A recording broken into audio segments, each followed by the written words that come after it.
پہلگام میں ہم نے 27-28 لوگ کھوئے، اور اس کے بعد ہم نے اور بھی کئی لوگ کھوئے. ہمارے مکان تباہ ہو گئے، ہمارے جو شہر پونچھ جیسا شہر اس کی تباہی ہوگی. آپ نے اس آپشن کو یوز کیا تو اب آپ ڈیلیگیشنز بھیج رہے ہیں، تو مجھے لگتا ہے یہ ڈیلیگیشنز پہلے جانے چاہیے تھے. میرے حساب سے آؤٹ پٹ یہ نکلا کہ پہلگام میں ہم نے 27-28 لوگ کھوئے، اور اس کے بعد ہم نے اور بھی کئی لوگ کھوئے. ہمارے مکان تباہ ہو گئے، ہمارے جو شہر پونچھ جیسا شہر اس کی تباہی ہوگی. وہاں لوگ مارے گئے، بچے مارے گئے، عورتیں ماری گئی، اتنی اربوں روپے کی پراپرٹی برباد ہوگی.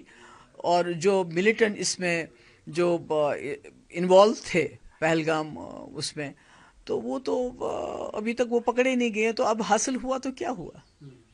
دونوں طرف سے جو نقصان ہوا ہے، اگر اس کی پہلے اس میں ذرا سا بھی سوچ ہوتی، ڈیولپمنٹ ویز کو تھوڑا سا اسٹرانگ کیا جاتا ہے، آپ کو لگتا ہے شاید یہ نوبت نہیں آتی. ایک انا، ایک غرور پر یہ سب ہوا.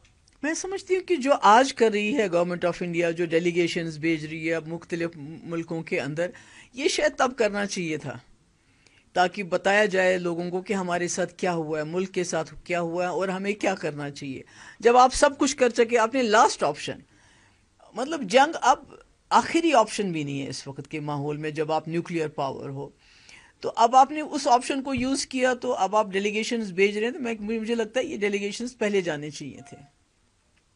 جو گورنمنٹ چاہے آج ہے یا پی ڈی پی کی، آپ کو نہیں لگتا ہر گورنمنٹ نے اپنی طرف سے اپنے ٹائم پہ کام کیا ہے اور اس کی سرٹیفکیٹ دینے کی ضرورت نہیں ہے کہ آج پارلیمنٹ ڈیلیگیشن جائے کہ کشمیر کے لوگ ٹیررزم کے ساتھ نہیں ہیں؟ وہ میں نہیں کہہ سکتا. I don't want to comment on that. یہ تو بہت ہی بیہودہ بات ہے ایسا سوچنا بھی.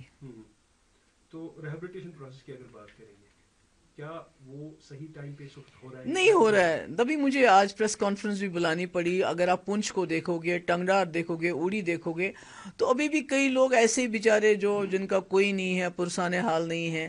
ٹینٹ تک کئی جگہ پہ نہیں ملے ہیں لوگوں کو. اسی طرح سے مکان جو برباد ہو گئے ہیں، جس کو یہ کہتے ہیں کہ بھئی ایک شل لگا تو مکان کا ڈھانچہ کھڑا ہے، پر مکان اندر سے بالکل ختم ہو چکا ہے. اسی طرح سے جن لوگوں کے لوگ جو چلے گئے، مطلب مارے گئے، تو وہاں کے لوگوں کی سب کی ڈیمانڈ ہے ان کو شہید ڈکلیئر کرنا چاہیے. آپ نے لون لیے ہیں چھوٹی چھوٹی دکانیں کھولنے کے لیے، وہ لون کا انٹرسٹ ویو آف کرنا چاہیے. بینک آپ کو انشورنس نہیں دے رہے ہیں، وہ کہتے ہیں یہ وار ہے. نوکری ملنی چاہیے جن کے گھر کے لوگ جو اس میں شہید ہو گئے. تو میں کہتی ہوں گورنمنٹ کو بہت کام کرنے کی ضرورت ہے، کیونکہ یہ جو جنگ ہے یہ ہماری جنگ نہیں ہے.